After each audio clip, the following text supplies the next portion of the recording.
Dito naman tayo sa matagal ng pambato ng Guimaras. Hindi talaga bibitawan ng probinsya ang trono nitong mango capital ng bansa. Dahil ang mga paandar nila sa mangga, hindi lang nakakain, kundi pinapalaman at sinasangkap pa sa pizza at ulam. Ang perfect summer fruit na mangga, may sariling paandar na pista, ang matatamis at dilaw na mga mangga. Ang bida tuwing Manggahan Festival dito sa Guimaras. Pagbibigay puga ito para sa masagalang ani ng probinsya. Ang pinaka-inaabangan tuwing Manggahan Festival, ang paghahain ng mga mangga na parang buffet. Bago ang mismong Manggahan Festival, ay patikim na tayo niyan. Mga biyero, every May dito sa Guimaras, may Mango Festival. Now, itong festival na to, every single year, may eat all you can. Kumbaga, paramihan sa pagkain ng mangga in one sitting. Ang tanong, in one sitting, ilang mangga ang kaya niyong kainin? To my right, si JM. To my left, si Dodong. At, to my baba, lamog na mangga. JM, meron ka bang masasabi kay Dodong? Tol, mabuti pa yung mangga, nahihinog, di gaya mo. Hilaw, parang asim eh. Eh ikaw, pinaglihi ka ba sa mangga? Kasi ang asim ng mukha mo. Relax, guys! Dapat, dito tayo sa Guimaras. Dapat sweet kayo, parang kasing sweet ng mangga. Pero okay lang yan. Gusto ko yung competitive spirit nyo. Pero ready na ba kayo kumain ng mangga? Ready? Paramihan to. Hey, Wala naman kayong diabetes. Wala naman. Very good. Sa loob ng 3 minuto, sino kaya kina JM at Dodong ang makakahain ng mas maraming mangga? At tatanghalin nating Mr. Manggaling 2026! 3, 2, 1, go! 3 minutes lang. Ay. Parang nakikita ko mas bihasa yatang kumain ng mangga si Dodong. Si JM yung parang hinihiwa pa sa harapan niya dahil first time lang siyang nagbabalat ng mangga. Ganyan, sir. Ganyan ba? Yes, sir. Running time. 1.5. Okay, halfway there, bro. Kayan. Last 1 minute. Naglalaway na rin ako, Okay, wow, isa pa. Kaya pa, sir. Kaya pa. Kaya pa. Pang-apat na yan, bro. Apat na. Pang-apat na.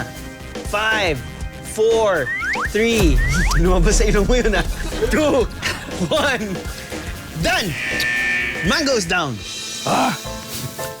Nakita ko lumabas. Parang may slow-mo tayo. Lumabas sa ilong mo. Yung mangga. Ganun. Si JM, nakita ko, ninamnam niya yung pag-peel.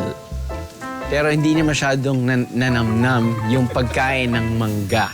Si Dodong, mabilis ang pag-peel at na-peel ko din na nagustuhan niya yung mangga. So, malalaman natin kung sino nanalo sa ating Eat All You Can Mango Eating Contest sa aming pagbabalik. Bumalik na kami. Parehong 4 na mangga ang nakain ng ating players, pero mas simot ang nakain ng isa. Feeling ko, ang nanalo today ay si Dodong. At dahil dyan, dahil nanalo ka, bro, ikaw ay ang 2026 Manggaling Champion.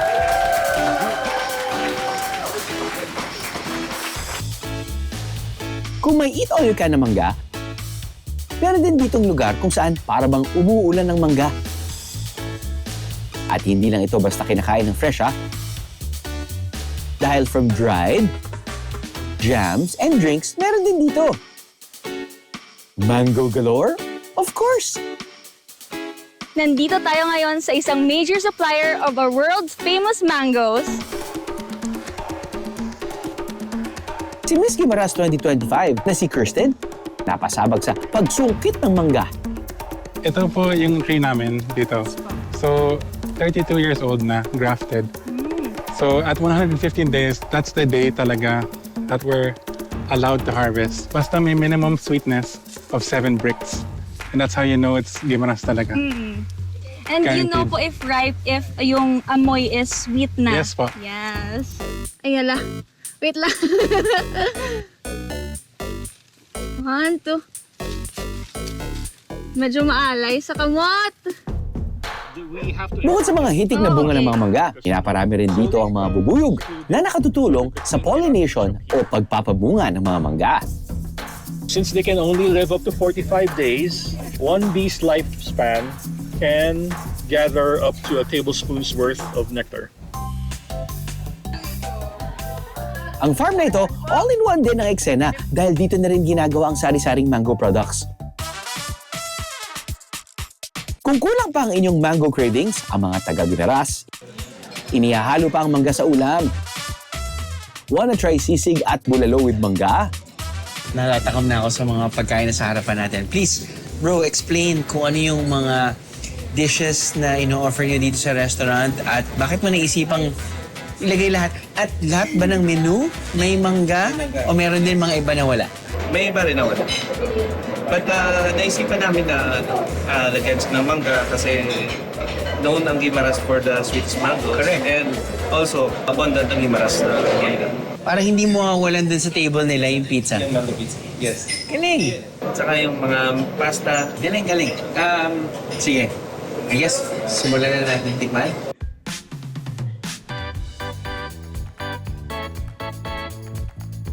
And also the coffee. Coffee din, may mangga siya. This is the vibe, Viajeros. Kain lang ng kain.